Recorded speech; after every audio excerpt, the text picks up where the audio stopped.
死んだ初めて俺に伝えている。絶望の匂いだ。面白いこと見せようか。ほら、こんなにガチンが多すぎて。お父さん。あかん。ドナルド君はまだ死ぬ時じゃないでしょ。アメリカ万歳ファイト。絶対負けないよ。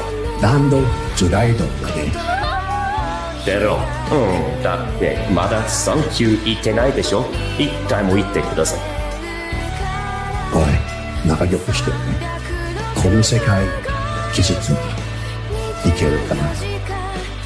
昔グレートだった。大きにまたグレートになるかな。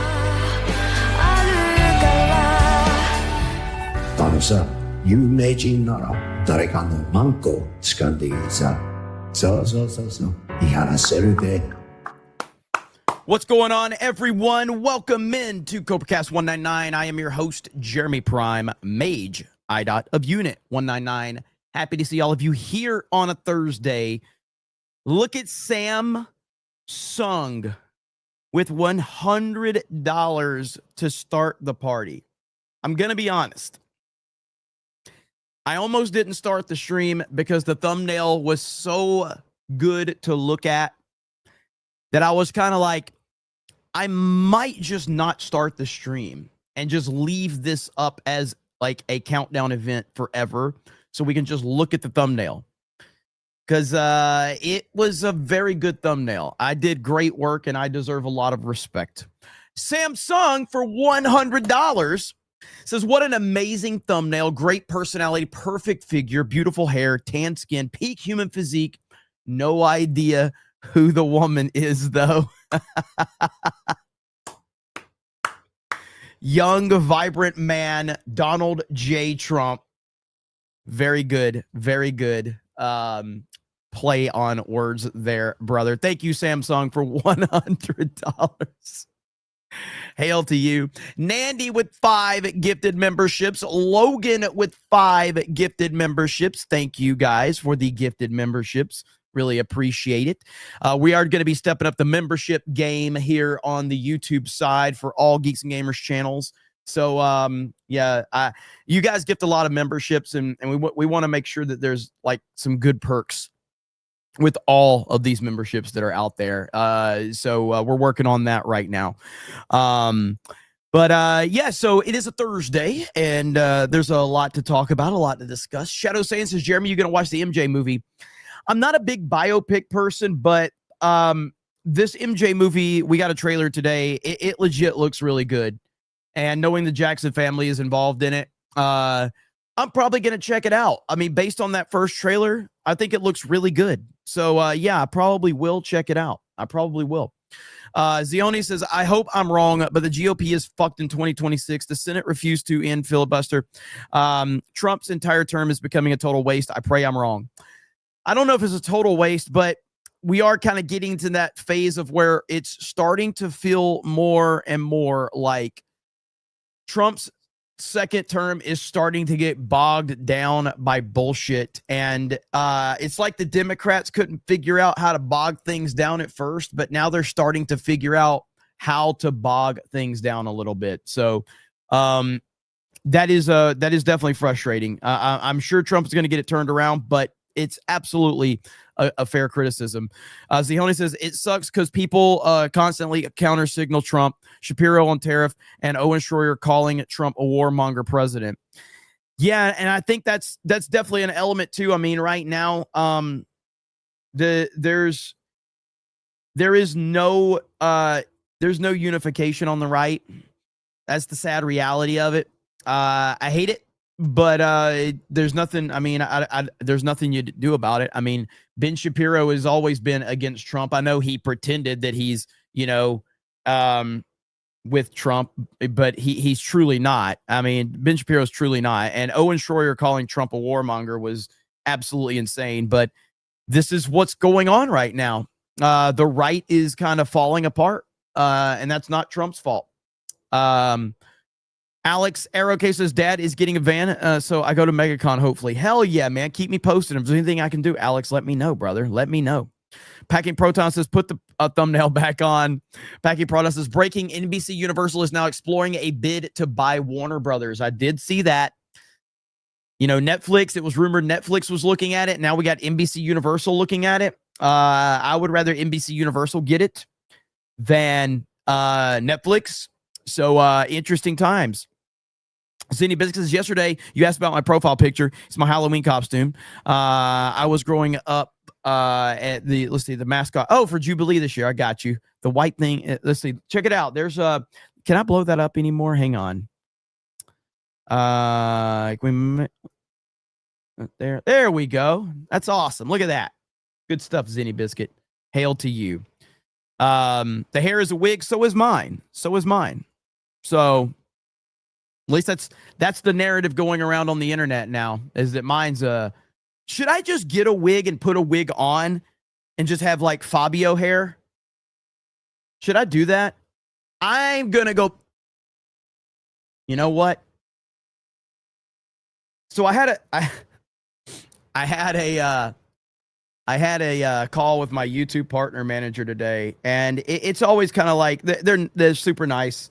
You know, it's like you know, hey, if you ever utilize the super chat goal feature, and I'm like, no, and I was like, look, I can grift really good, but I don't like using the super chat goal feature.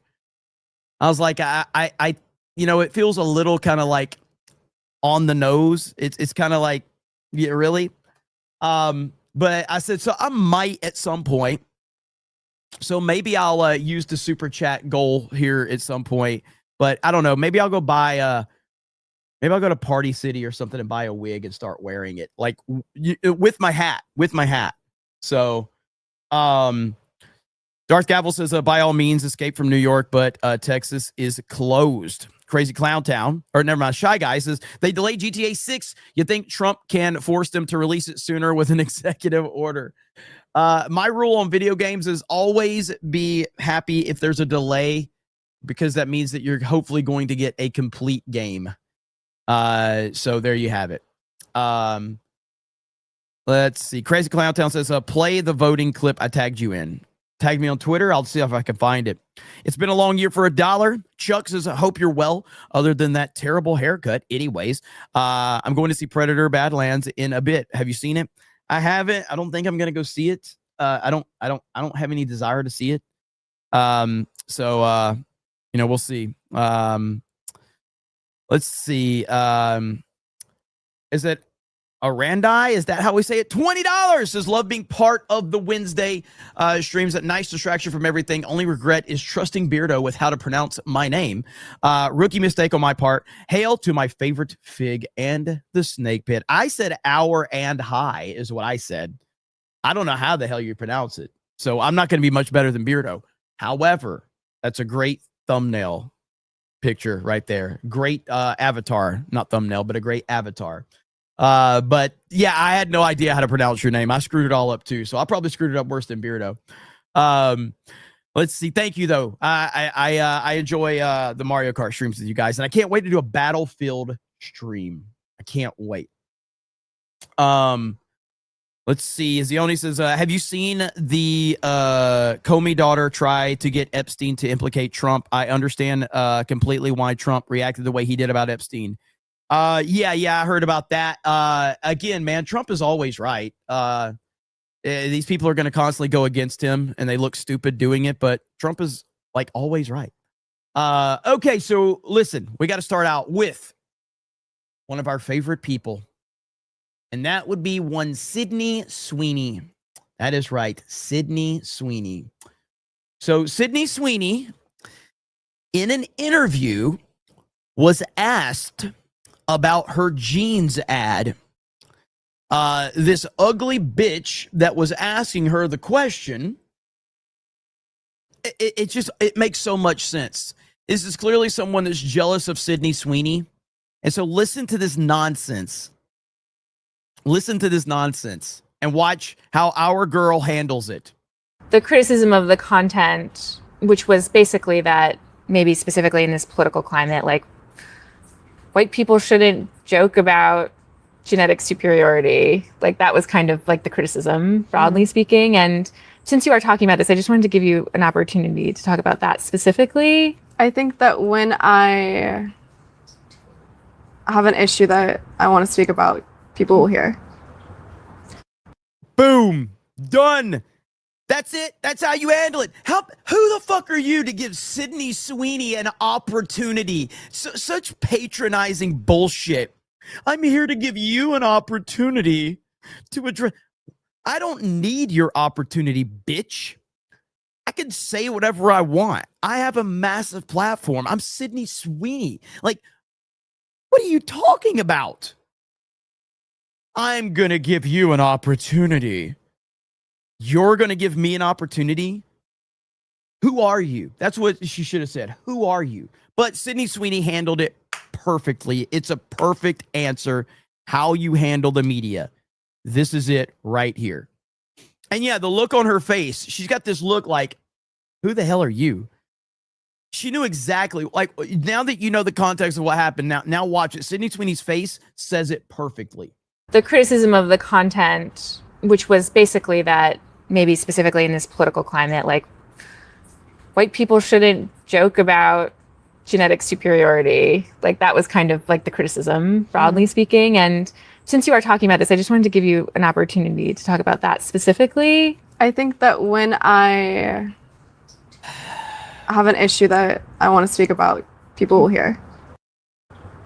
Perfectly said. Once again, this is how so many people need to understand. This is how you handle these reporters. Don't give in to their nonsense. Don't give in to their bullshit. This is exactly it. And that's why I tweeted out right here, normalize telling reporters to fuck off. That's the energy right there. Normalize telling them to fuck off. We don't care. I don't care if you're offended. I don't care if you're bothered. I'm sick and tired of this disavowing anything. I am done disavowing anything because of your feelings. If your feelings are hurt, that's your problem, not mine. I don't care. I don't give a shit.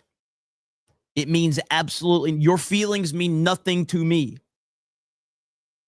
Just yesterday, let me see if I can find it really quick. On CobraCast, I talked about this on the gaming stream last night, but somebody commented on my CobraCast, and they were whining. Here it is right here. Here it is. Let me enhance this. Oh, God. Of course, YouTube's going to screw me up. Right here. Let me find it. Right here. You go to theme parks on a regular basis. People struggling and actually worrying about what on their groceries this week don't. And I said, not to mention, people send me money when I go to theme parks. It's great. So because some random person might be struggling, I'm supposed to stop doing everything I do. Get the fuck out of my face. So now I'm just going to make sure I do more of the thing that offends you.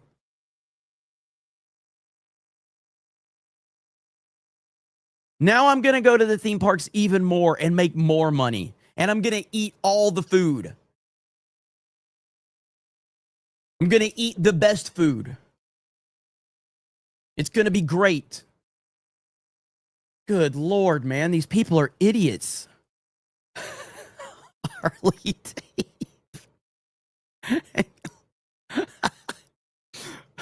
Harley Dave says, why would anyone send you money? I'm going to screenshot this comment. So the next time we have a park hopping stream, I'm just going to show this on screen. I'm like, can someone send me a super chat to buy this food?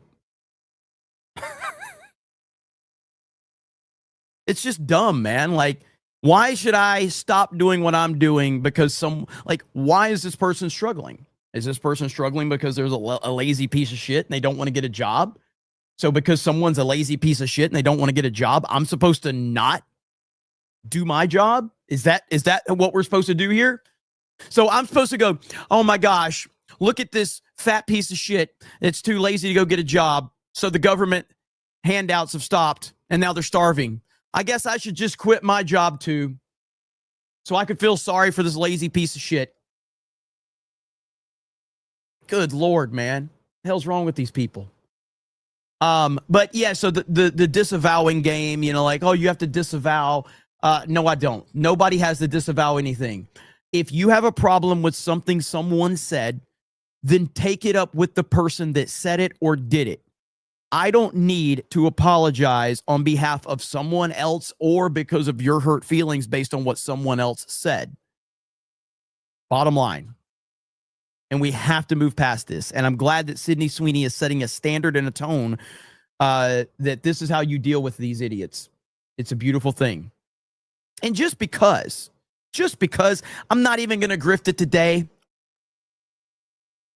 I'm just going to do it because we need it. We need to see this. We deserve this. America deserves this. CobraCast deserves this. We all deserve this because Sydney Sweeney is the GOAT. She absolutely is. Not even going to grift it. She's healthy. She's very healthy and very, very, very smart. So there you have it.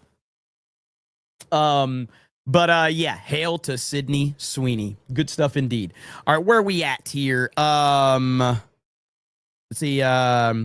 Pretty for 20 says, why do I keep showing up and giving you money? I'm not really sure myself. Listen, I don't get it either. I have no idea. David said super chat goal. I mean, do we want to set a super chat goal? I've never done it before. Let's see. Super chat goal of how do you do this? Can we get 5 $50 super chats and I don't know. What the fuck am I supposed to? I don't like doing this.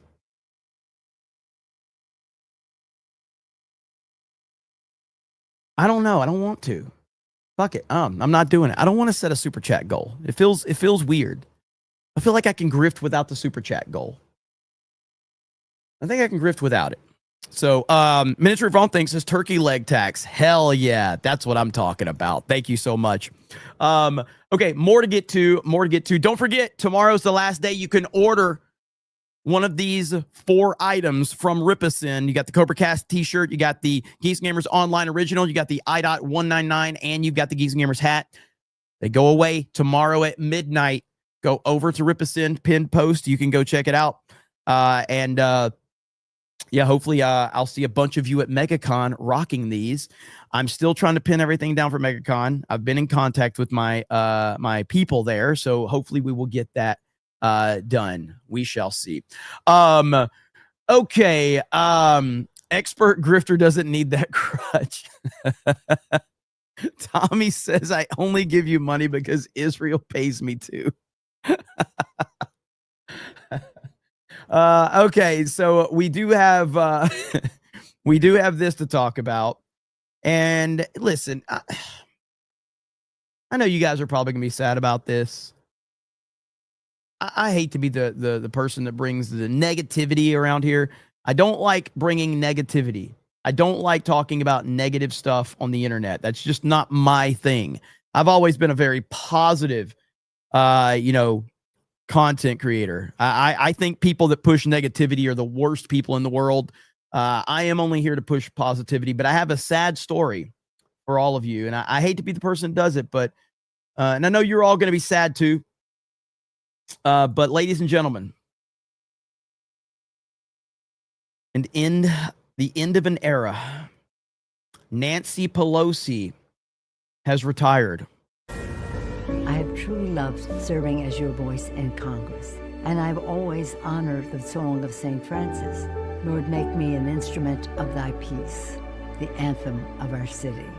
That is why I want you, my fellow San Franciscans, to be the first to know.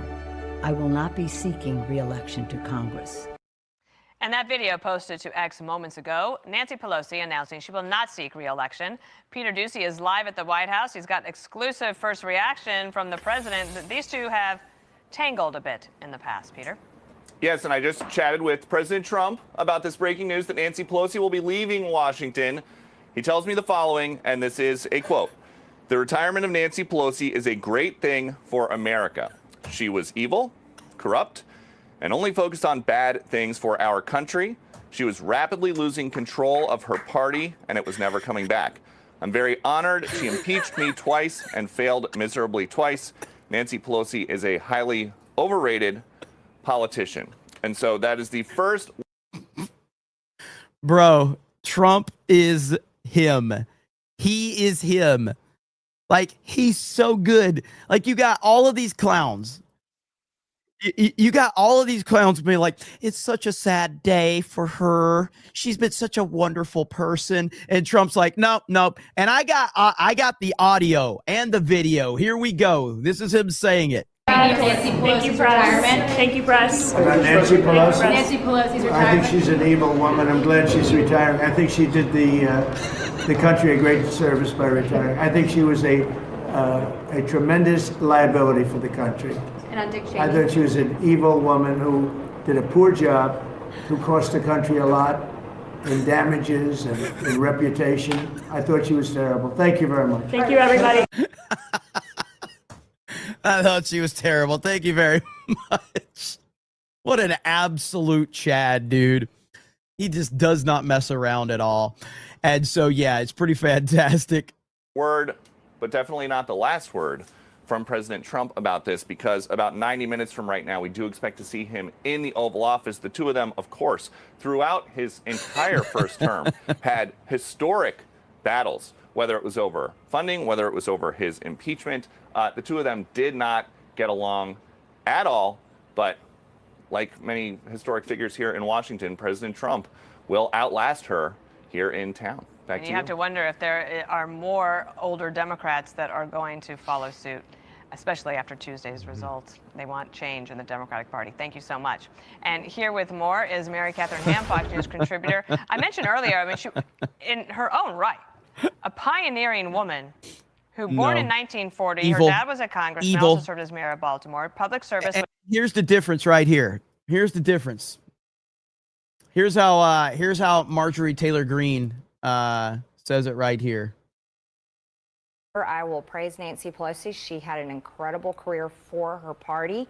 I served under her speakership in my first term of Congress, and I'm very impressed at her ability to get things done. I wish we could get things done for our party like Nancy Pelosi was able to deliver for her party. So I wish her well in her retirement, but I would like to see people exit Washington a lot sooner rather than wait until their 80s. Yeah, so that's not surprising from Marjorie Taylor Greene, who doesn't really it seems like she's definitely gearing up to turn on the Republican Party and Trump in general. I don't know what her play is exactly, but it's, man, what a terrible person she is.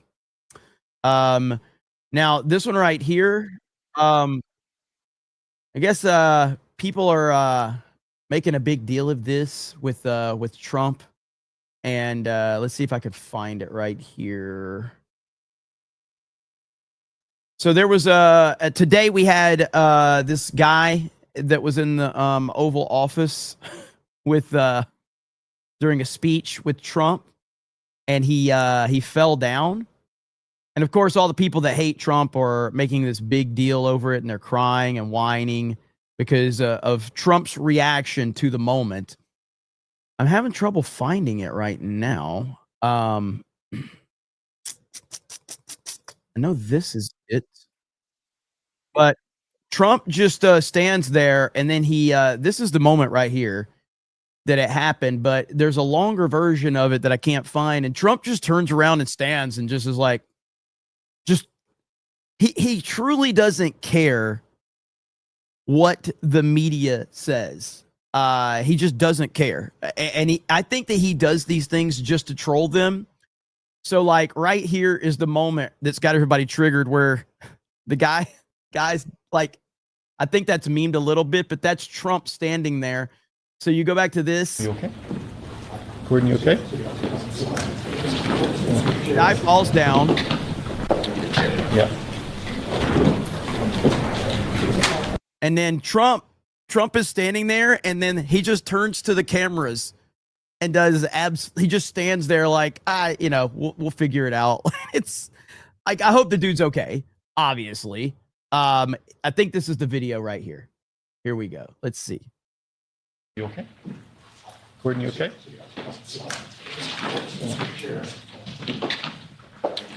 Yeah. Now watch Trump.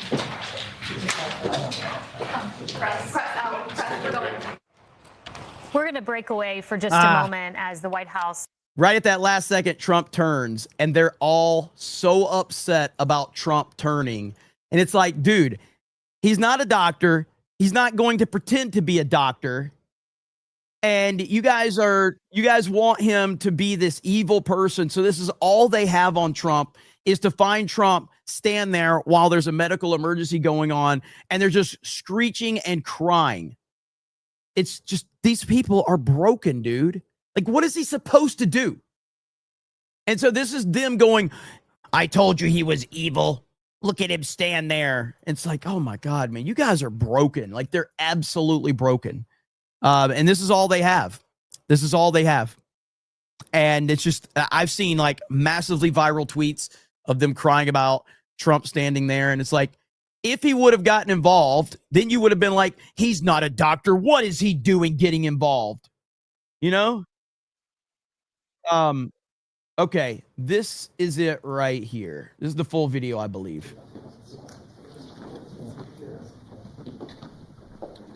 Yeah.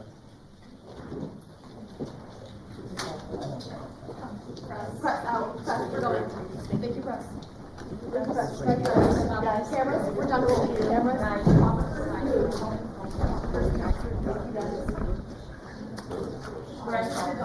So the Trump's just standing there, and they are so mad. And they're like, look at him stand there while someone's dying. This is how evil he is. And I'm like, what do you want him to do? What exactly is he supposed to do? Good Lord, man. People are idiots. But it's funny how he just turns, you know. You okay? I don't know who this guy is. He's some big pharma guy or whatever. But yeah, that's Trump doing what Trump does. Jason Platten for 20 says, I have a solution. Make a law where you can't leave a city state if you voted in the current mayor-governor for the current mayor-governor. Force morons to live in their own garbage. Can't leave and ruin someone else's home. Only Republican voters can leave. Only representative voters or Republican voters can leave New York. I mean, I like that on the premise, but that's going to be way too complicated, unfortunately. I do like the idea of it, though. John freaking Murdoch for 50 says, for your not super chat goal, you do you on YouTube. Hail the 199. Hail Massage Whale Watcher. Hey, Jeremy, are you okay? Are you okay, Jeremy?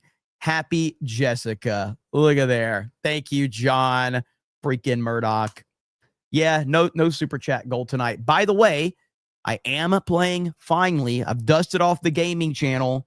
We're running a gaming stream tonight. I don't know where Vault 95 is. I don't know if he's in the chat, but we are running a gaming stream tonight. Knights of Ben for 10 says, long time grifter, long time listener, yo 199. Thank you so much. I appreciate it. Zinni Biscuit says, I learned something sad. Waylon Jennings played bass for Buddy Holly. He gave up his plane seat to Big Bopper. Bubby said, I hope your bus freezes up. Waylon said, I hope your plane crashes. It did. Yikes. That's a tough story, Zinni Biscuit. That's a tough one. Thank you, Zinni. Next up on the agenda, we had this clip right here, which I thought was pretty interesting. Megyn Kelly talks to Tucker Carlson about if he and Ben Shapiro can, kind of bury the hatchet. Interesting. It's an interesting conversation. Talk just for 1 minute about Ben Shapiro, because he too is under threat. I know you both very well, and I also really care about Ben. And you cannot see Ben without 6 armed guards. He said on the Daily Wire not long ago, and I think it was a great line. He said, if they kill Matt Walsh, God forbid, everybody will know who did it. Some crazy leftist. He said, if they kill me, it'll be like an Agatha Christie novel, like a mystery, where they won't know. Could be alt-right, could be far left. Like, he's got a lot of haters. And so there was this one brief shining moment after Charlie died where you guys kind of buried the hatchet and you... I called him. I called him and Mark Levin, who I know well. He's obviously a lunatic, but he's a person, and I didn't want to fight.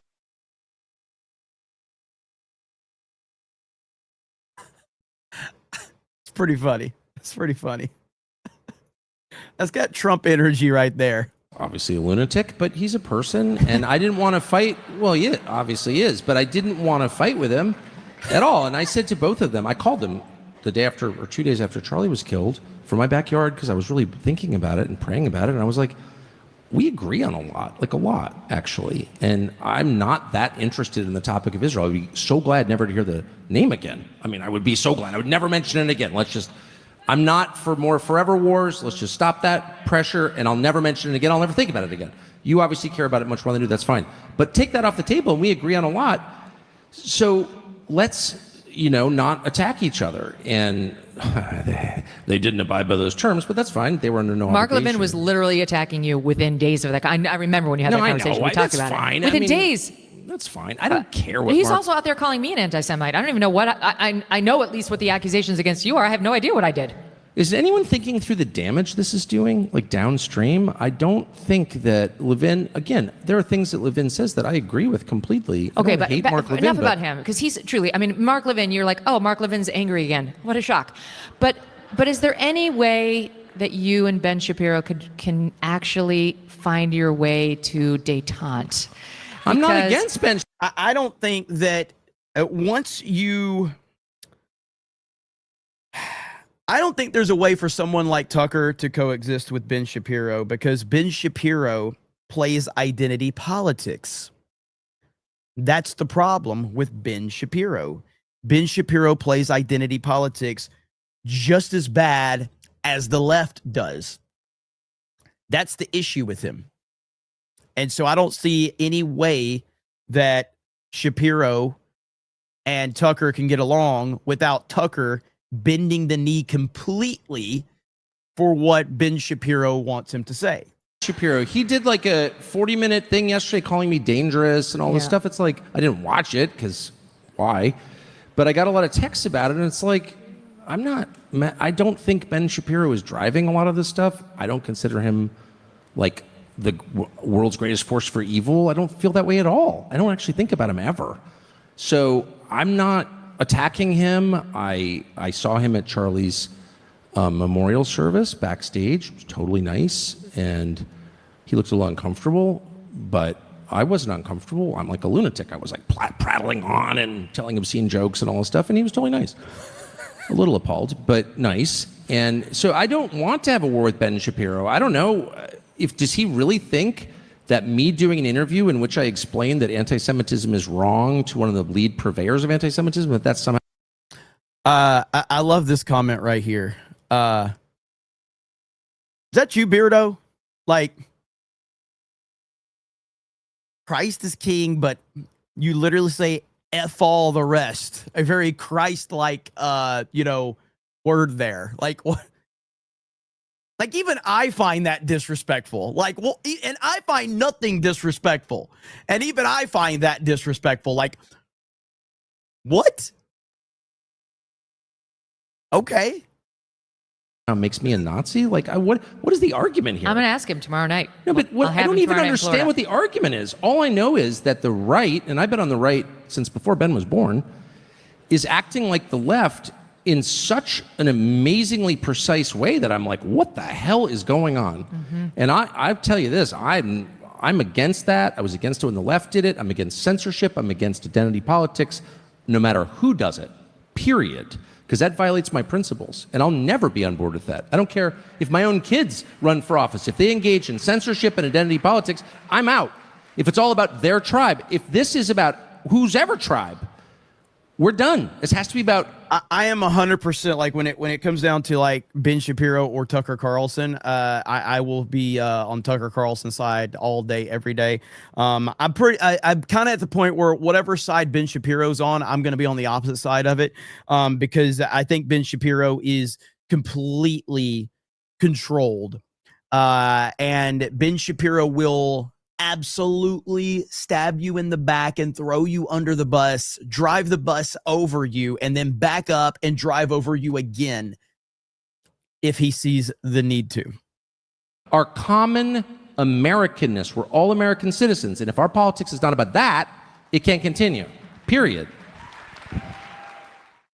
So there you have. So noticing basically that Tucker basically said in the nicest way possible, I'm not really interested in burying the hatchet with Ben. He said it in a very nice way. And I think that, man, I think you're going to see a huge divide over the next couple of years with the conservative, non-leftist movement, however you want to word it. And I don't know how that gets stopped. I don't know who stops it. I don't know how that gets stopped, but it is absolutely happening, and it's going to be the central story moving into the 2026 midterms. That will be the central story, and that's why it's important to pay attention to it. Some people can brush this off as drama, whatever. It's absolutely the number one story moving into this. If the divide does not get fixed, it will destroy. And that is the problem right now. It's a huge problem.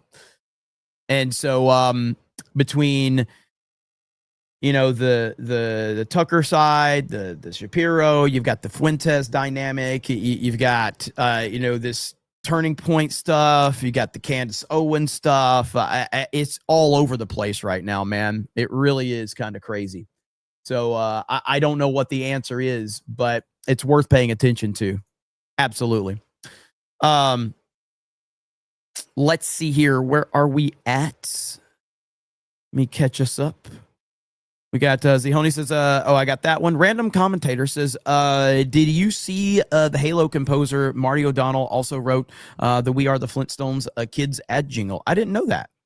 Fantastic Knox says, good day and hail. Not even a day after Mamdani gets elected, there's already arsonist and anti-Semitism with spraying of swastikas on buildings. Yeah, I mean, listen, I am not the type that, like,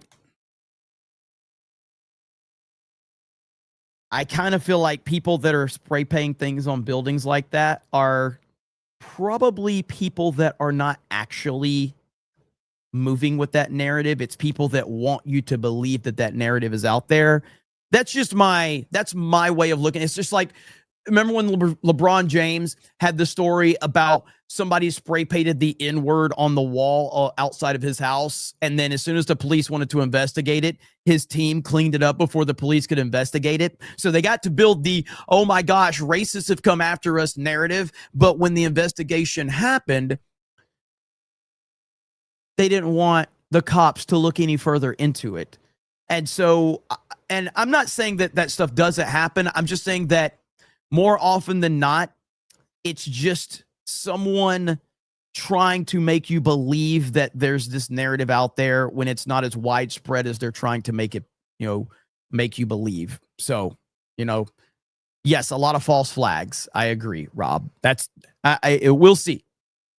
But I am conditioned to say, can we get a little more, you know, Can we get a little more specifics and a little more details before we just run with the narrative that this is happening?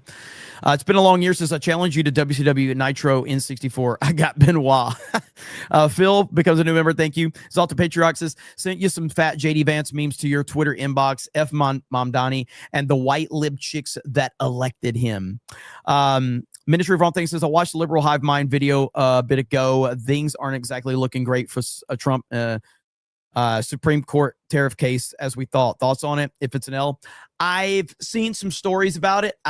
Trump's had a really good record with the Supreme Court so far, but it's really up in the air. So I really don't know what direction they're going to go. I haven't looked into it that much to have a really good, educated guess on it yet. But I'll look into it. Aaron says, this super chat to get them Elon eyebrows. Let's go. Phil says, park hopping tax. Basket City says, here's more money to go to theme parks. Enjoy. George Ramirez says, bro, did you see Stormy Daniels on Daytime Chicago promoting some comedy event? She's unrecognizable. TDS is a serious disease. Hail CobraCast 199 from Puerto Rico. I did, and I have that pulled up. So I don't know how many of you have saw this, but yeah, Stormy Daniels is, let's just say TDS is a hell of a drug. And right here it is, ladies and gentlemen. Stormy Daniels. That's what TDS does to you. TDS is the single most damaging mental condition in the world today. This is what happens when you have TDS. Never get TDS. That's bad.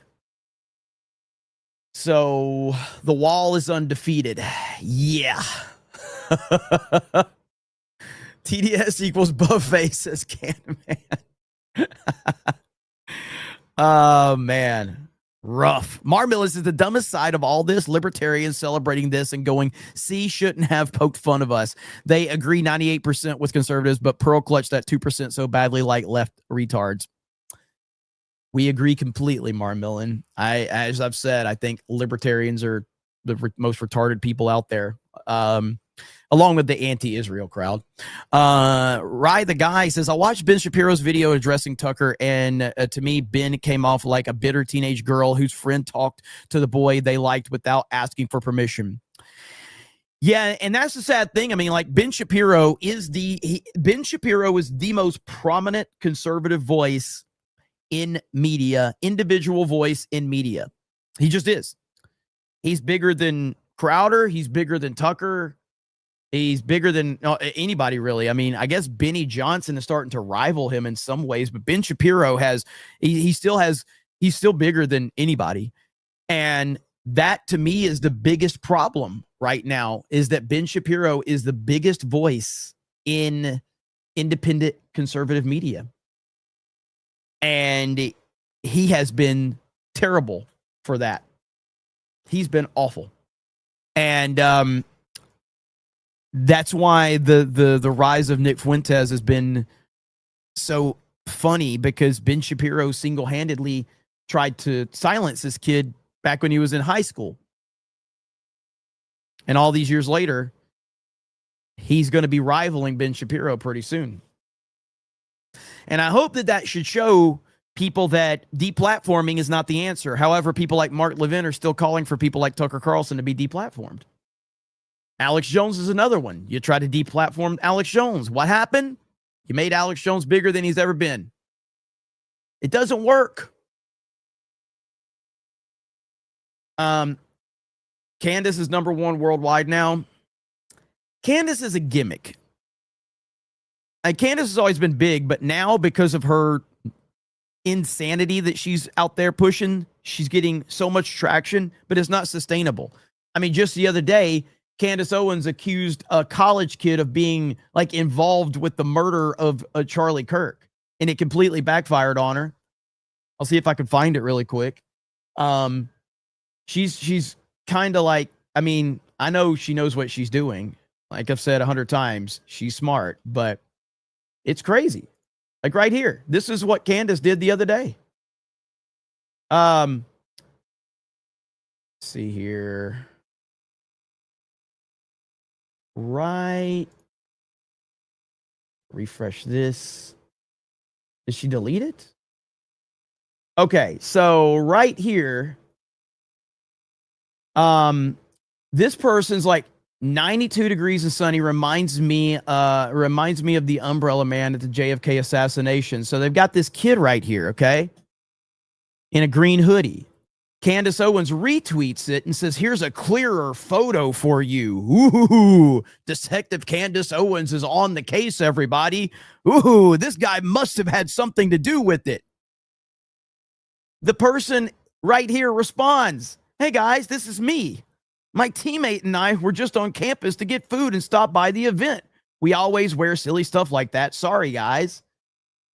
It's like, this is insane, dude. This is like, it's a goalkeeper for the college. And Candace Owens is accusing him of being involved in the murder of Charlie Kirk. It's fucking crazy, dude. What? So, yeah. And then community note. Where would did Candace get community noted? This person's identified himself and is the UVU soccer player. He was at the event with teammates.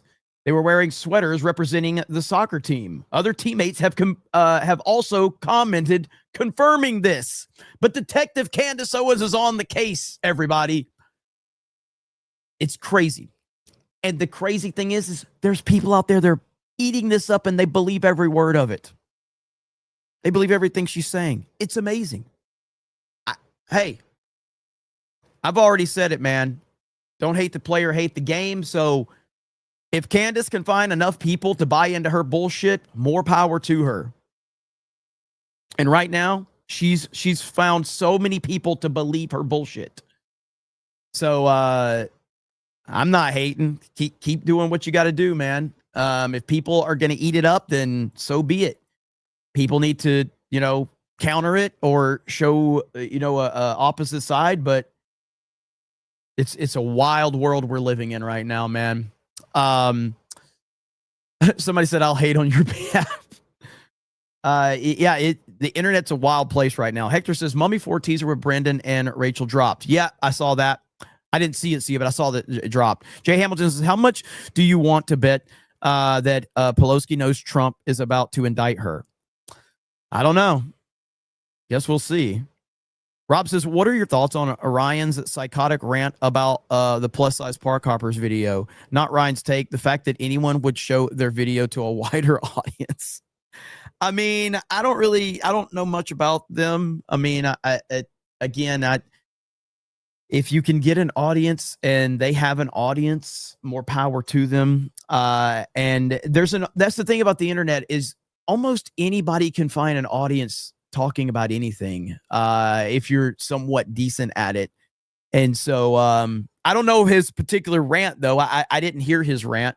I mean, I hear his rants all the time on random things, but I don't know in particular that rant. So I'll have to check it out. But, they definitely are good at getting a wider audience. And they tend to have the widest audience out there. So, we'll see. Bar King says, my Instagram feed is either cute cat videos or Nick Fuentes reels. Make of that what you will. Book of Talmud is eye-opening stuff, to say the least. Also, you pointed out you're called anti-Semitic.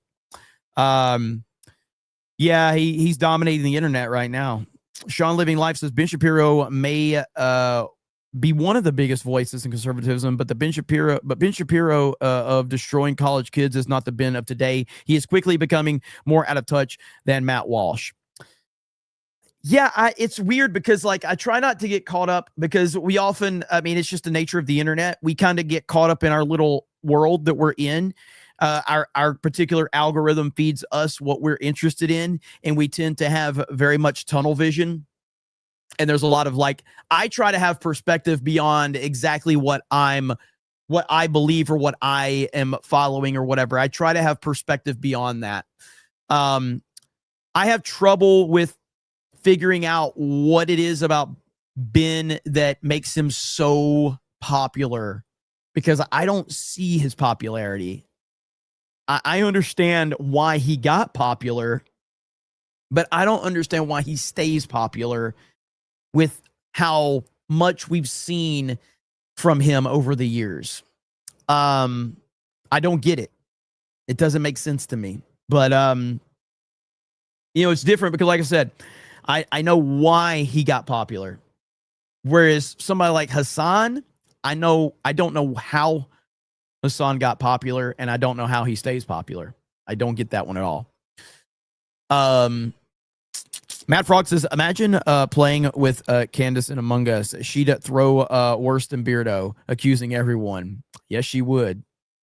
She's smart. She is smart. Daniel Moore says, what's up, Jeremy? Also, Daniel Moore. Heavy D says that Trump is the GOAT and Nancy and Sydney have huge tits. Zergling says, another example of why women should not be in positions of power. Daniel Moore says, Marjorie Trader gay. Andrew Sierra says, did they ask the guy if he's okay? Is he okay? Is he okay, Annie? Is that Dan Vasquez in my chat? Why aren't retro games popular? They are popular, Dan. Minister Valentine says, on his Clips channel, Asman said, if I had to have a heart attack, that's where I'd have one, in reference to Dr. Oz being literally next to him. Vault 95 says, hell yeah. Mod Eric says, the person who rushed in was Dr. Oz. Trump should have moved the doctor out of the way. Never fear, President Trump is here. Andrew Sierra says, Jeremy is a person. Phil says, I upgraded to IDOT tier. What does that mean? Well, it will mean more perks when we get everything shifted over. It will. Did it? I didn't notice it there when you did it, but yeah, the IDOT tier is going to be for like our main membership fee, membership stuff, but we're not completely have it all shifted over yet. Solar Felix says, Mark Dice did Mark Levin's voice in a recent video. Heavy D says, Megyn Kelly ages like fine wine. Lord Jesus. Sean Living Life says, the interview of Fuentes by Tucker and Patrick Bet-David taken together gives a deeper glimpse of Fuentes.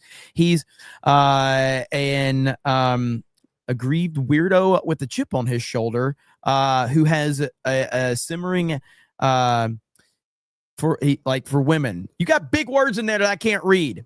He's smart, but will never be mainstream. Well, okay, here's the thing about Fuentes. I would never doubt him. I've seen a lot of people say that Fuentes won't be mainstream. I don't know if I would doubt him, man. I really like doubting Fuentes is what's gotten him to the place he's at right now. I would not doubt him.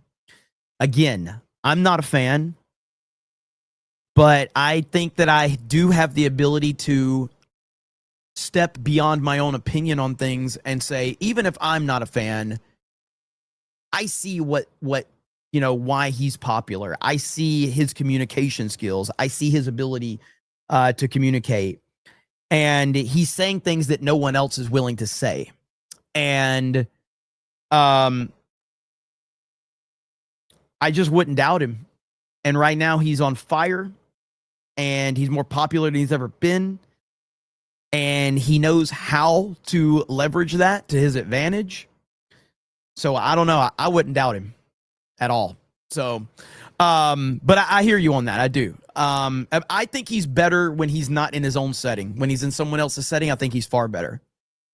He's far more likable when he's in someone else's setting. He's incredibly unlikable when he's in his own setting.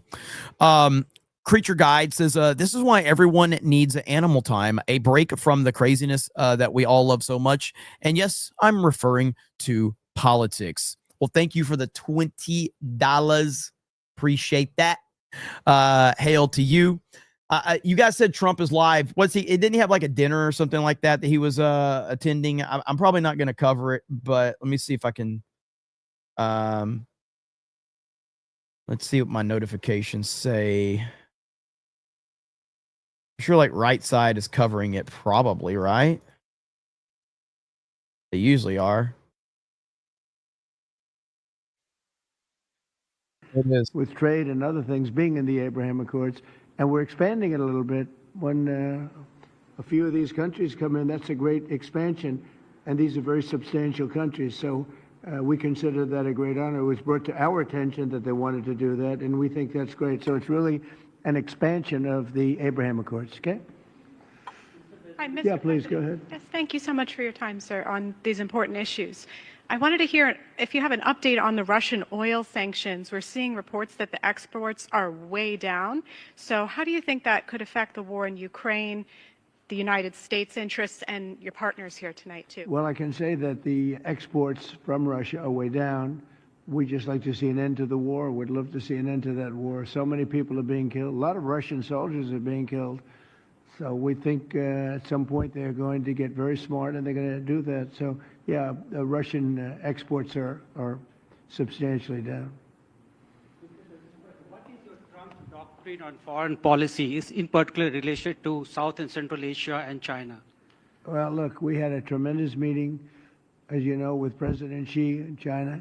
And my doctrine would be denuclearization, because we have enough nuclear. We're number one, Russia's number two, China's number three, way behind, but they'll be even in 4 or 5 years. They're, working overtime on nuclear weapons. I think that denuclearization would be a great thing. We could blow up the world 150 times. There's no need for this. So I really think we're going to have, I've spoken to President Putin about it. I've spoken to President Xi about it.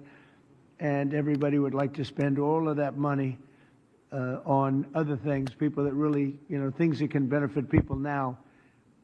So I think something like that could happen, the denuclearization. It's really, I want peace through strength, but we want peace all over the world, and we're very close to getting it. We had a lot of wars raging that people didn't know about. Now they're not raging anymore. We have one left, and we're going to hopefully get that taken care of.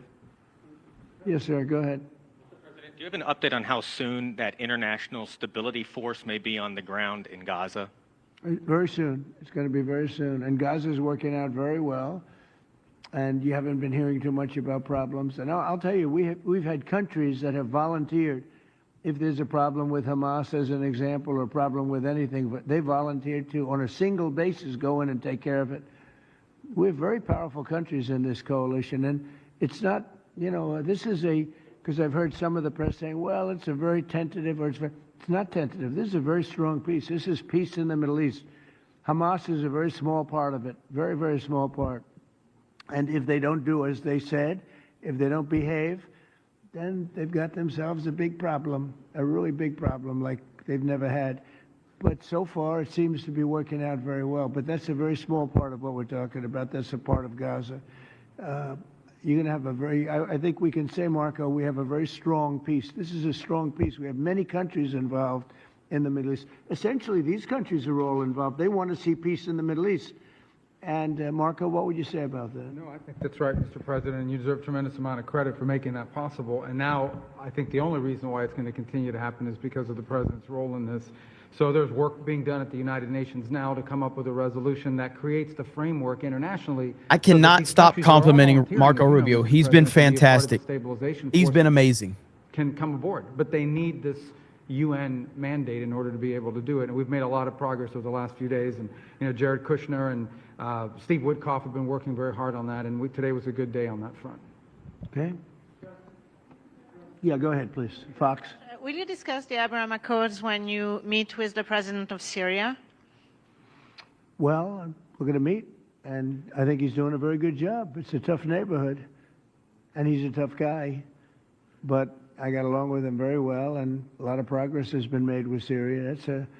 That's a tough one, but a lot of progress has been made. We took the sanctions off at the request of Turkey, at the request of actually Israel, at the request of a few different countries. And we took the sanctions off to give them a chance. And frankly, Iran has been asking if the sanctions could be lifted. Iran has got very heavy U.S. sanctions, and it makes it really hard for them to do what they'd like to be able to do. And I'm open to hearing that, and we'll see what happens, but I would be open to it. But we did take the sanctions off Syria in order to give them a fighting shot. And I think so far I think he's doing a very good job so far. Fox?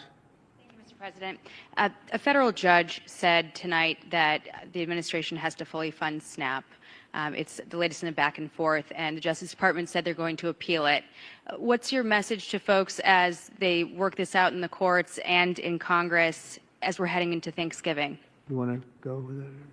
Yeah, look, Jackie, it's an absurd ruling because you have a federal judge effectively telling us what we have to do in the midst of a Democrat government shutdown, which what we'd like to do is for the Democrats to open up the government. Of course, then we can fund SNAP, and we can also do a lot of other good things for the American people. But in the midst of a shutdown, we can't have a federal court telling the president how he has to triage the situation. We're trying to keep as much turned on. We're trying to keep as much going as possible. The president and the entire administration are working on that, but we're not going to do it under the orders of a federal judge. We're going to do it according to what we think we have to do to comply with the law, of course, but also to actually make the government work for people in the midst of the Democrat government shutdown. If they would like to end this, we would welcome working with them to end this government shutdown, and then we wouldn't have to triage what we're going to fund and what we're not going to fund. And the last thing that I'll say is the American people are unfortunately about to start suffering some very real consequences because of the shutdown. In the past, when you had a government shutdown, you would have, under the Obama administration, they would lean into all of the problems it was going to cause for the American people at the beginning of the shutdown. The president has told us to keep as much going as humanly possible. But after 30 days of this thing, 40 days of this thing, you're going to start seeing very real travel delays. That's because the Democrat government shut down. You're going to start seeing SNAP benefits run out. That's because the Democrat government shut down. They should stop this charade and open up the government. That's what we want them to do. We've been asking them to do it for 40 days. It's time. And one other thing, our country has to remain very liquid because problems, catastrophes, wars, could be anything. We have to remain liquid. We can't give everything away based on a number. Here's an example. When I was president, the number that you're talking about was a tiny fraction of what it is now. Biden went totally crazy, gave it to anybody that would ask, gave it to people that were able-bodied, had no problem. Anybody that would ask, we get the number. And it's many times the number of people are on. This wasn't meant for that. It was meant for people that had real problems, in many cases, people that were down and out, people that could be saved. It wasn't meant for people that could do whatever they want, the people that say, well, I don't think I'll work, I'll just, collect this money. Take a look at the number of what it was during my administration and what it was during the Biden administration. It went up many, many times my first term. One other thing, a number came out today that was amazing. Walmart. I trust Walmart, Arkansas, great place, Arkansas, great company, Walmart. They announced today, after many years, they do this every year for many years, that Thanksgiving for the United States of America under Donald Trump as president is 25% less for Thanksgiving meal with all the trimmings than it was under Sleepy Joe Biden's administration. So we talk about affordability. I think that's the best chart. That's better than a poll. That's better than anything I can think of. So Walmart, which everybody trusts, and I trust, and everybody trusts Walmart, they're not looking to do anything except give the numbers. And nobody trusts Walmart. They talk about the cost president. of Thanksgiving and the cost of living through Thanksgiving. And nobody trusts them, Mr. President. For Joe Biden, it was 25% more than it is for me. At a later time, our energy costs are way down. Our groceries are way down. Everything is way down. And the press doesn't report it. The press reports whatever the con people say. I call the Democrats con men and women. They make up numbers. But when you look at 25% reduction in costs for Thanksgiving between Biden and me, meaning this administration, that's a tremendous number. It's the biggest reduction in costs in the history of that chart or whatever it is they do. They do a synopsis of everything. They cover every element of Thanksgiving meals, 25% down. So I don't want to hear about the affordability because right now we're much less. If you look at energy, we're getting close to $2 a gallon gasoline. With Biden, it was $4.50, $5. Another thing, inflation. We had the worst inflation in the history of our country. Now we have virtually no inflation at all. It's down at a very low number and a very normal number. So the affordability is much better with the Republicans. The only problem is the Republicans don't talk about it. And Republicans should start talking about it and use their heads because we have great numbers. We have and they're going to only get better. When all these jobs open up, all these factories open up that are being built all over our country. I mean, we are building auto plants. We're building AI plants. We're leading in AI over China and everybody else. When all of these plants start opening, we're going to have a revolution, a positive revolution, economic revolution like never before. Thank you very much, everybody. Thank you.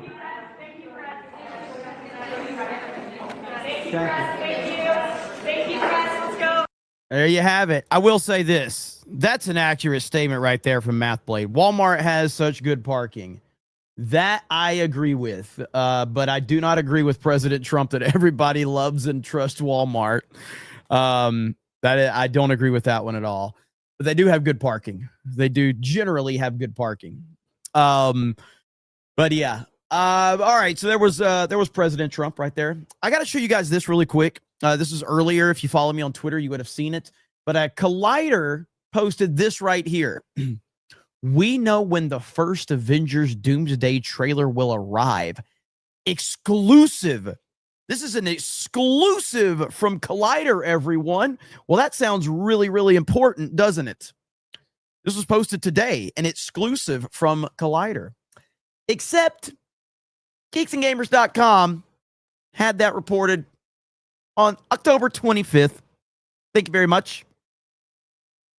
So yeah, not really an exclusive, is it, Collider? I guess that probably hurts, doesn't it, Collider? And if you go to Collider's post, it's very good responses from people. Dude, Tommy's response right here is gold. Geeks and Gamers accomplished that feat nearly 2 weeks ago with the perfect GIF. If you have seen Happy Gilmore, you understand how good that is. That is a top tier response, okay? That is a perfect response.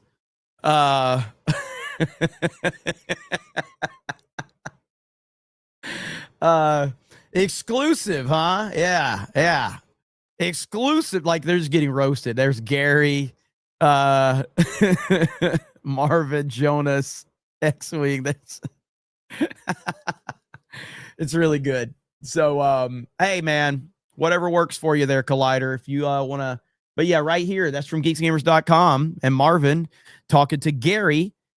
And the Doomsday trailer is done, Nerdrotic said.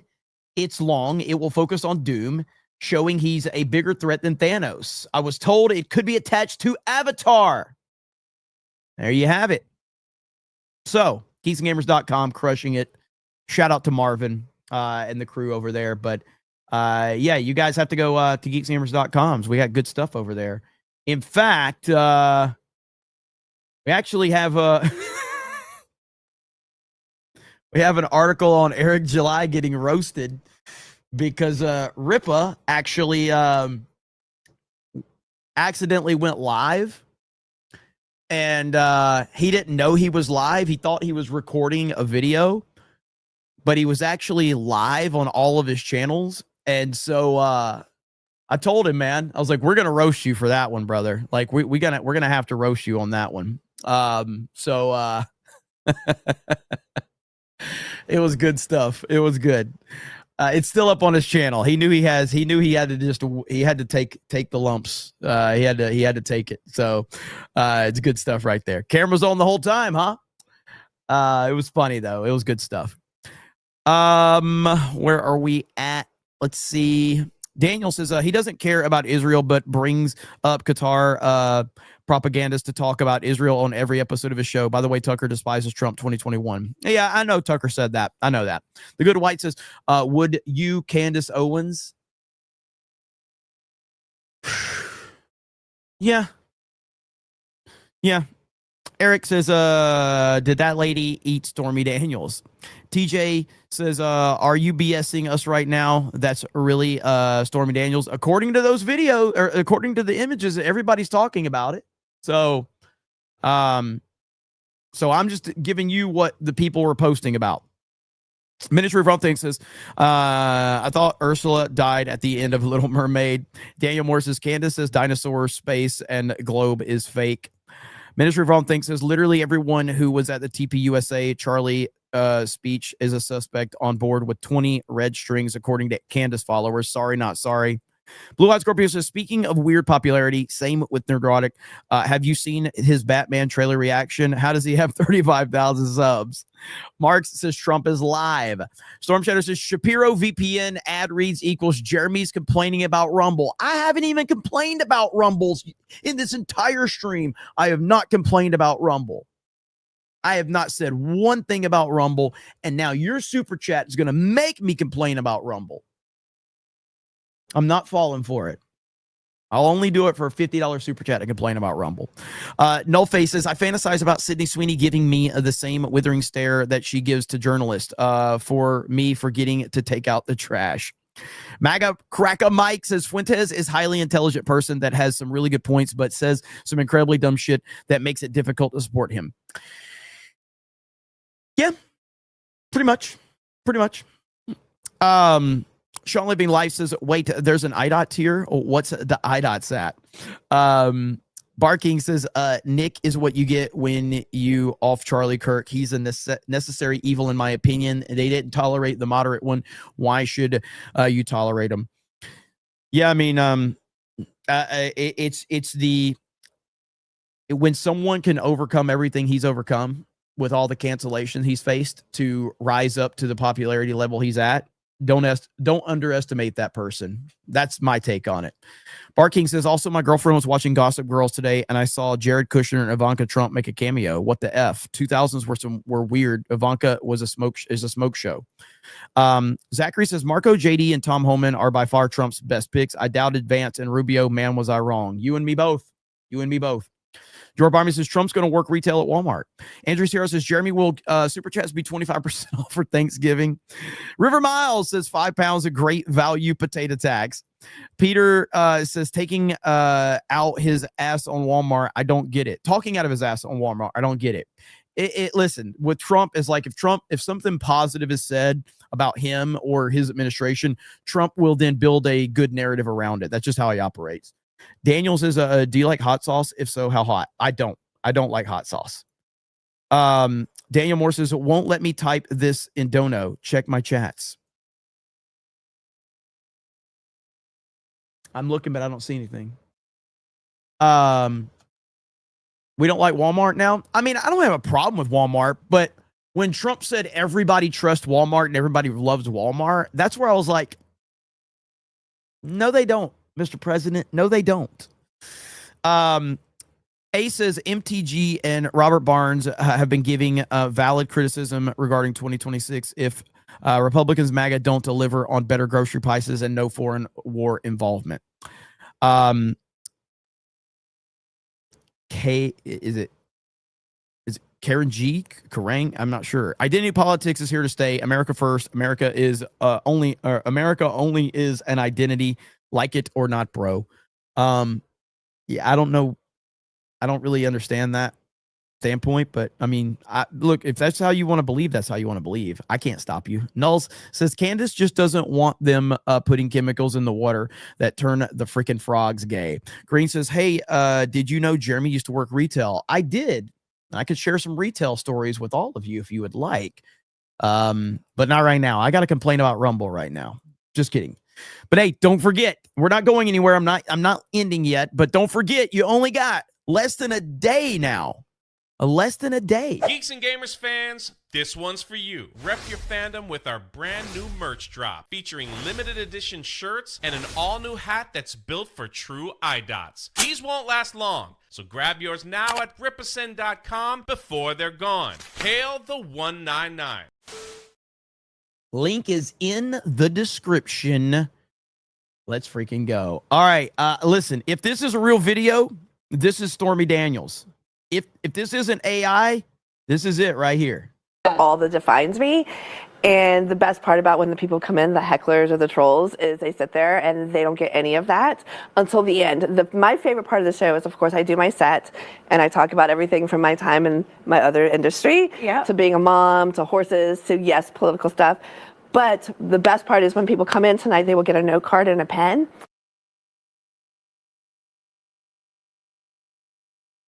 There you have it.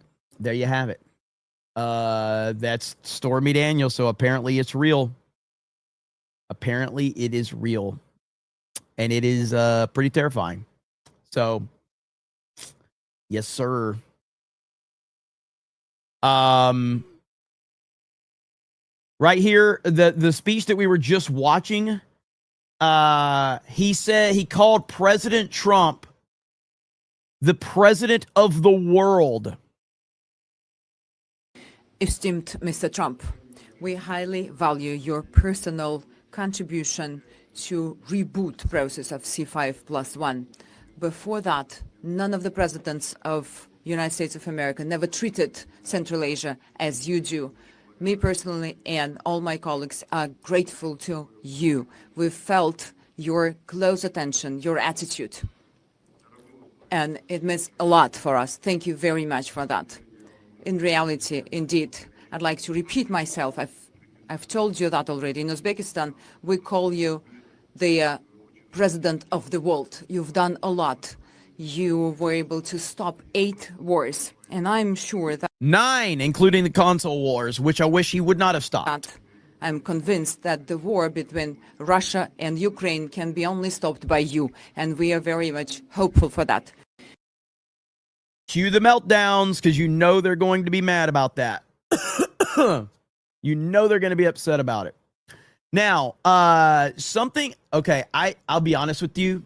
I legitimately thought that this was AI when I saw this. Not this, what I'm about to show you. I legitimately thought this was AI. But Kanye West met privately with rabbis and expressed profound remorse for his past statements concerning and about the Jewish people. I swear I thought it was AI, bro. I thought it was AI. But it's legit, all right? Kanye is a trip, bro. I feel really blessed to be able to sit here with you today and just take accountability. I was dealing with some various issues, dealing with bipolar also. So it would take the ideas I had and have me take them to an extreme where I would forget about the protection of the people around me and myself. So I might see Kanye at a Mossad meeting now. I wanted to come and take accountability. Sometimes people aren't that knowledgeable about the bipolar and the cause or what causes it and the way you act when you have this disease. So it's like... Yes, correct. Nick Fuentes says that Kanye is one of his idols. He loves Kanye West. He worships Kanye West, not literally, but he calls Kanye a genius. And Candace Owens loves Kanye. So I can't wait for their reaction to this person that they say is a genius. If you left the house and you left your kid at the house and your kid went and messed up the kitchen and messed up the garage and messed up the living room, now when you get back, it's your responsibility because that's your child. And that's the way I look at it. It's like I gotta go clean up the kitchen, I gotta clean up the living room, I gotta clean up the garage. Yeah, and it's I'm not gonna watch the rest of this, but it's again, when I first saw it, I did think I was like, this has got to be AI. This has got to be AI. There is no way Kanye West is doing this. But yes, it's real. I mean, I haven't seen any community notes. I legit thought that I was like, there's no way this has got to be AI. But yeah, it's not, to me, it's not surprising, like, because it's Kanye. Like, Kanye is Kanye. He's nuts. He's always been like this. I mean, I like some of his music, But like, we're talking about the guy who literally became the South Park meme that South Park created. So the backstory is, if you've never seen the South Park episode with Kanye West, there was this joke within the show that I can't remember who, it's been so long now, so I might be fuzzy on the details. There's a joke that was created in the show. And the joke was the greatest joke of all time. And the joke was, do you like fish sticks? And then you answer, yes, I love fish sticks. And then you respond, do you like to put fish sticks in your mouth? And then you go, yes, I love to put fish sticks in my mouth. And then you respond, you're a gay fish. Ha ha, everybody laughs about it. And the joke in the show is that everybody, it brings the world together. Everybody loves this joke. It's the greatest joke in the world. The one person in the world that couldn't get the joke was Kanye West. He couldn't understand the joke in the show, to the point where Kanye was so confused with the joke that so many people kept asking him about the joke that he eventually became a gay fish because it made him believe he was a gay fish.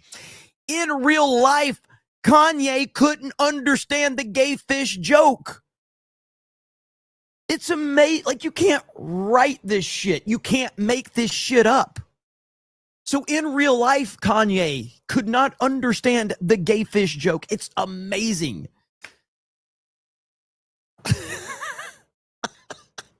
There's a clip of him.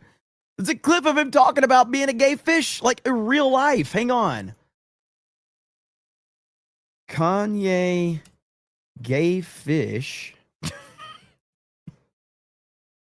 Gay fish.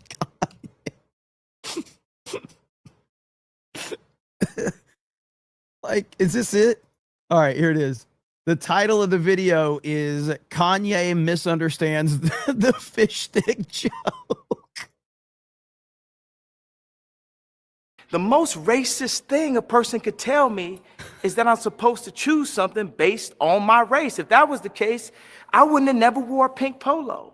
I wouldn't have never wear skinny jeans. Everywhere I go, people pants smaller than mine. And I'm the one who, you eat fish sticks because I have skinny jeans on. Is that real? Like, somebody tell me this is fake. This can't be real. This can't be real. This has to be a meme. There's no chance. This can't be real, bro. This has got to be a meme.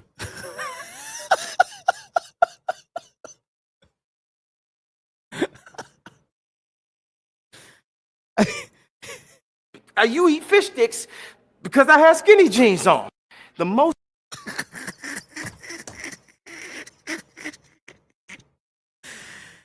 Oh, man. If you've never, I don't know if I can play the actual gay fish stuff, but like, it's the greatest thing ever. Yo, Kanye, you sure about this? It's time for me to stop running. I need to believe what people tell me. Let all my fans know I love them. But a gay fish just can't live in the outside world forever. Don't be sad for me, guys. I'm going home!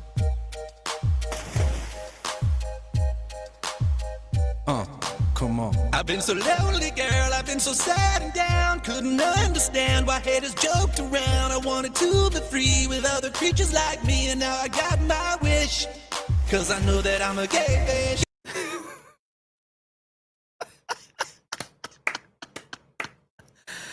Oh, fuck. Back before South Park got TDS, they were actually geniuses. They were legitimate geniuses.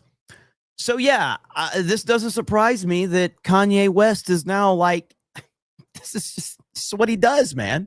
It's what he does. So it's not surprising at all. Let's see. John Wayne says, Jeremy, only uncultured swines dislike hot sauce. Yeah, I mean, what was it? It's like this super, super, super hot sauce one time that I ate long time ago. It's not like, I can't remember like what it was. It was like extremely hot sauce. It didn't really bother me too much at the time. but I don't care for the taste of it. So, let's see. Tay says, "Hail to the Legends Only 199." Thank you. Andrew Sarah says the new Penguin for the Batman 2. I saw something earlier. I need to check that out. I saw a clip or something. Retro Knight 64 says Trump's foreign policy is good, but he was elected for domestic. Talking about factories that won't be built before midterms isn't a winning strategy. He definitely needs to pick up the domestic side. Absolutely agree. Vault 95 says we get a gaming stream it because complaining works. You're damn right. Happening tonight. Sean Living Life says Stormy Daniels is the new damn girl. Daniel Moore says, did he say horses or horses? Daniel Moore says, you missed the last meeting. Where were you? Sean Living Life says, Kanye back with the Jews. Drew says, I ended up on Imager for all of the images under the pic I was looking at were hardcore left-wing posts. Every single one. It's crazy to see sites, used to visit so polluted.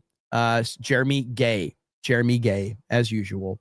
Thank you, Drew. I appreciate it. No Faces is that Rabbi Carl. I have no idea. I'm not even gonna try to say that shit. Hector says, why don't we give those Kanye drugs to Transformers? Sean Living Life says, so talking memberships. I have a free one on Geeks and Gamers. Thanks. Tried to upgrade but couldn't. I see one can be an IDOT here. How will this all work? And where should I upgrade all the G&G channels? So the only channel you need to worry about upgrading to is the main one. And I will have that $10 perk implemented very soon. But the main Geeks and Gamers channel is the only one you need to worry about being for like gaming streams and all of that stuff. So the main Geeks and Gamers channel, that's it. That's the only one you got to worry about for being upgraded on. Daniel Moore says, I wasn't yet watching you when I met him. Tragic.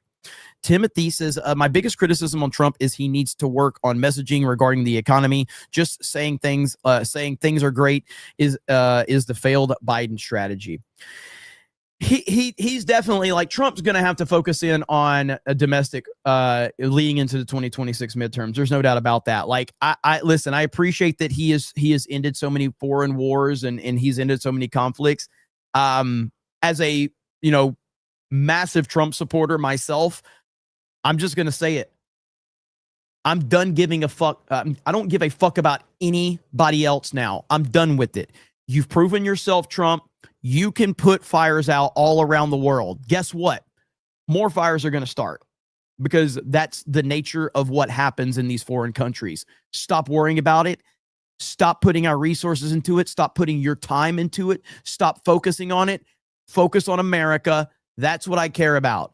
So at this point, if Trump does another tour overseas, I'm going to be pissed. So Nandor says, so cancel this one. Got it. No, not necessarily. I didn't say that. I'm there. So it is going to be confusing with the membership side, but I will explain everything. You don't have to cancel anything right now. So I will fill everybody in on what we're doing though, as we get it all worked out. But yeah, back to Trump real quick. So the whole thing of like worrying about other countries and other conflicts, I'm done with it. And I think most of MAGA is done with it. I think most people are sick and tired of it. Like, we're appreciative that he can go over there and end these things. But now we need to focus on what's at home. It's simple as that. Null says, Candace just doesn't want... Oh, I got that one. W. Porter says that Mossad Jeremy flipped Kanye. I don't know if you heard like Fuentes and his whole thing about him and Kanye meeting Trump.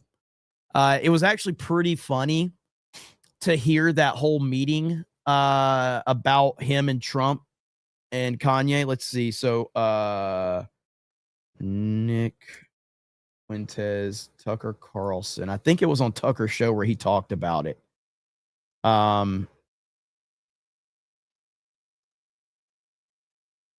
Let's see. And then I guess Kanye. So I typed Kanye in. It was actually pretty funny. Of course, the search bar is not going to be very friendly when you type in Fuentes' name on here. Here we go. Right here it is. Okay. To be president, who should be president next? Who should be president? Well, yay, of course. Kanye. I wonder. You had dinner with Trump. I wonder how you feel about that one now, Fuentes. Ooh, that didn't age very well. I did. And Kanye. Yes. What did you think of that? It was surreal because those are my two heroes.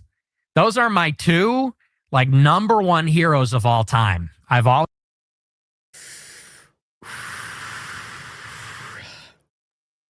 Kanye and Trump are his two number one heroes.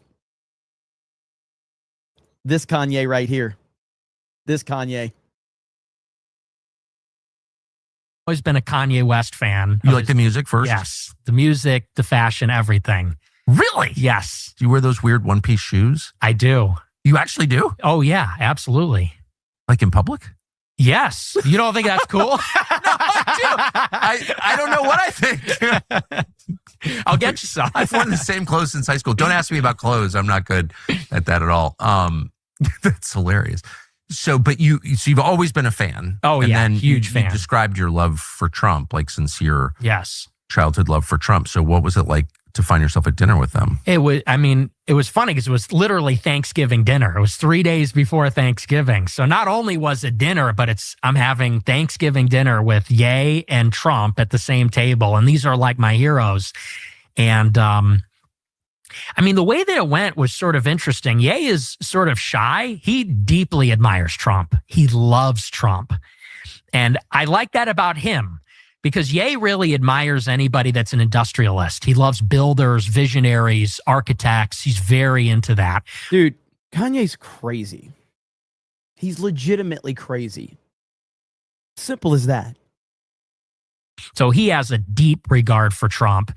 And so at the beginning, it was a little awkward because he wouldn't talk. And he was sort of shy. Yay. Yes. Which is surprising, right? Because he's so outspoken. But Trump was trying to get him to talk. And it was kind of like a boomer moment because Trump was trying to get him to talk about like opportunities. He's bipolar. What does bipolar even mean? What does bipolar mean? I think bipolar is just another made up fucking thing. Excuses for people that emotionally react to shit. Like, how many things are we going to invent to justify when somebody's just fucked up and crazy? That's just my opinion. I'm not a doctor, okay? But how many things are we going to invent to justify somebody being just fucked up? Bipolar is when you're happy 1 hour and sad the next. So life, right? So literally life. Welcome to life. One day you're happy, the next day you're sad. Welcome to be a sports fan and tell me about being bipolar. Watch an Alabama football game with me. You'll see bipolar all through the game. The whole time I'm like, fuck Alabama. You guys are retarded. What the hell's going on? And at the end, we're like, hell yeah. All right. Yay. All right. We won. Great job. Like, I feel like this term, these medical terms that get made up, it just justifies like, okay, you're fucked up. It's just another excuse. It's another excuse to just be like, oh yeah, justify this, that, the other. I put a meme up the other day that is truly like, it's accurate. Like, this is me watching an Alabama football game, okay? Let me find it. Because this is how it is. I mean, and this is the definition of bipolar, is when you have to act like this right here. Right here. Here it is, okay? This is me watching an Alabama game. Oh boy, I'm excited to watch my favorite team play. And then the whole entire game, that's what I say. I'm not going to repeat it right here on YouTube, but that's what I say.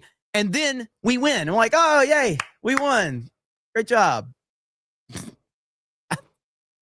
Sign me up as bipolar. Anyway, here we go. He was giving him like the black voter pitch, the black Republican. Really? Pitch. Yeah. And I was like, dude, like he's not that kind of Republican, to say the least, Fair. At this point, I think people So know what that. were you saying? Well, so eventually, Trump didn't have a lot of luck with him. So he's kind of fielding the table and he's talking to me. And Trump does like other people to talk. Yes. Well, he likes to talk too. He does, for sure. Yeah. But he asks questions. Yeah, he does. More than you would think. Well, he's a good guy, fundamentally. Yeah. He's a very warm guy. so he was asking everybody, you know, what's up and who are you? And we got to talking. And, you know, I guess it was going too well because I was being very complimentary of Trump. And Ye was kind of kicking me and saying, like, you know, a couple days prior, we were talking about if Trump and Ye wind up on the debate stage, what is that going to look like? And I was coaching Ye, like, these are his weak areas. Like, this is where we got to attack Trump. And so Ye was like, tell him what you were saying the other day. Tell him what you were saying last night. And I was like, dude, that's our playbook. Like, we don't want to blow up our... and Trump was like, go ahead, don't be bashful. Tell me, what is it? And I said, you know what? I said, I think you're one of the greatest living Americans. I said, I'm a young guy. I said, I really have nothing to say other than thank you. I have nothing but gratitude for what you've done for the country. I said, it's really not my place, you know, to give you advice or correct you. And he said, no, don't be bad. That's a whole different angle that he takes when he's on his show. It's a whole different take. Asheville, tell me. And the story that I brought up was, this was really what sent me.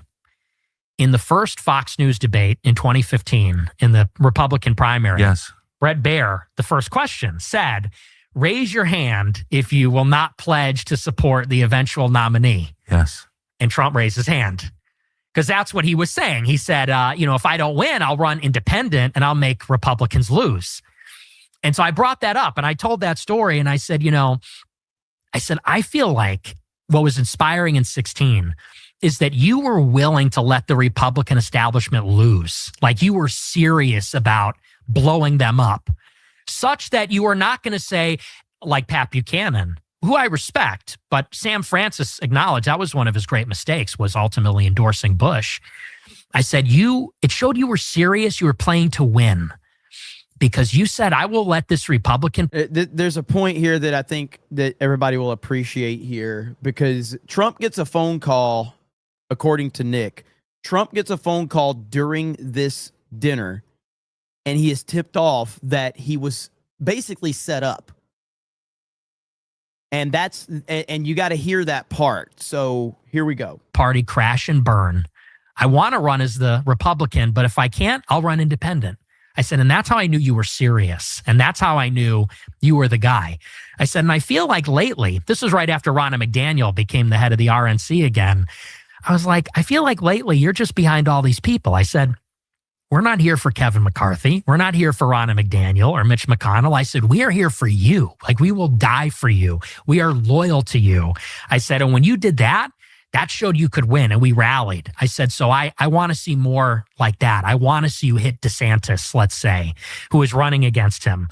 And he was like, oh, okay. He goes, oh, so you like that? It was right after he called them DeSanctimonious. Yeah. I said, that was awesome. You should have kept hitting him. He's like, oh, you like that? He goes, this guy's hardcore. I like this guy, he was saying about me. And so I was trying to just get his mojo back, you know, and, you know, gas him up a little bit. And so that's how it went between me and him. And what was Ye saying at this point? Well, he was beaming with pride because Trump turns to him and says, who is this guy? This guy's great. And Ye was like, right? And I was like, this is amazing. Did you call your parents from the parking lot? Oh, yeah. Yeah.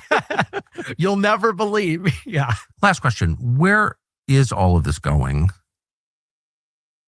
in this country? Like, well, where are we in 5 years? Not anywhere good. I'm really concerned on TikTok. And I had said a prayer for this. Who was present. Some guy with a beard jumps up and celebrates. Hang on. Worried about is maybe this their isn't broadcast. The administration's putting DH. By the way, Kitty Brown Eye in the chat just said Trump is a lifelong Democrat.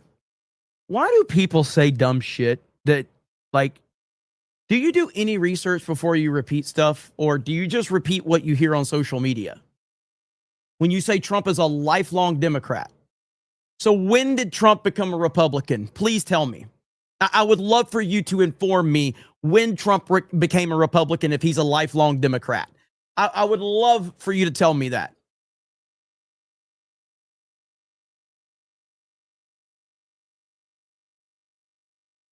Because here's Donald Trump at the 88 Republican convention hanging out.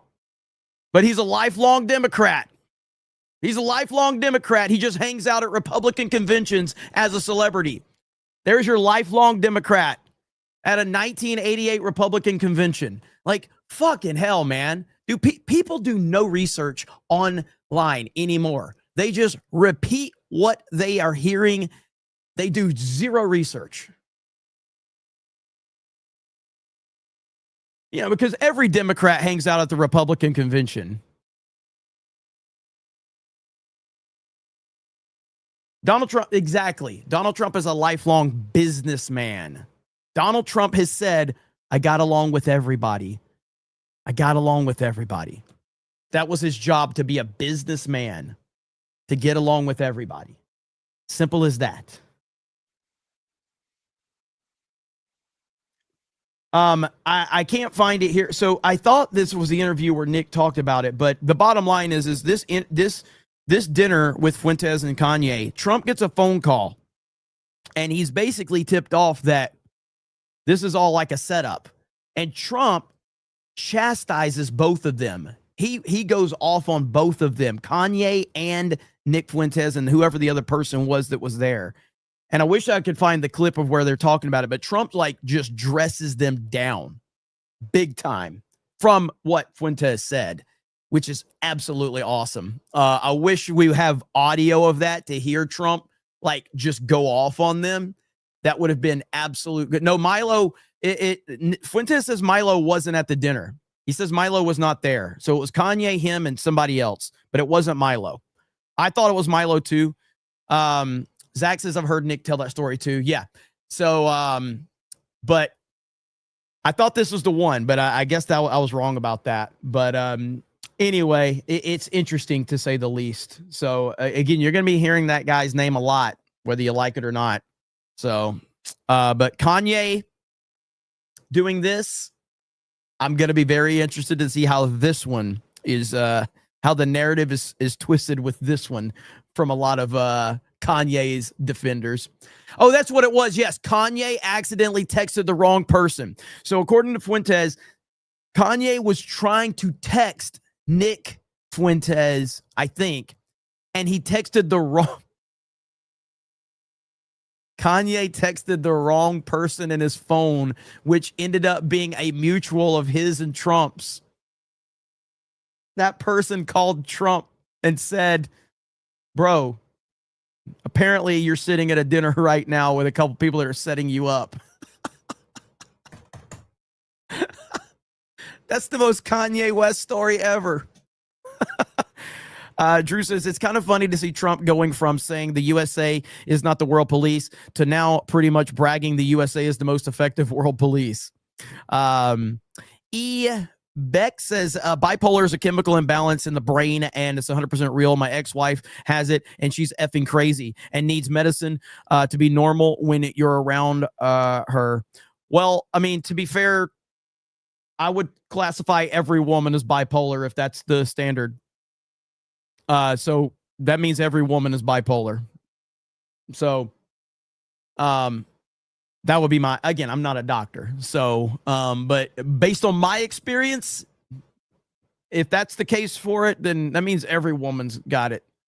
I got several ex-girlfriends that I can confirm that all are bipolar and have a chemical imbalance. Andrew CR says bipolar is another word for gay. Beardo bipolar.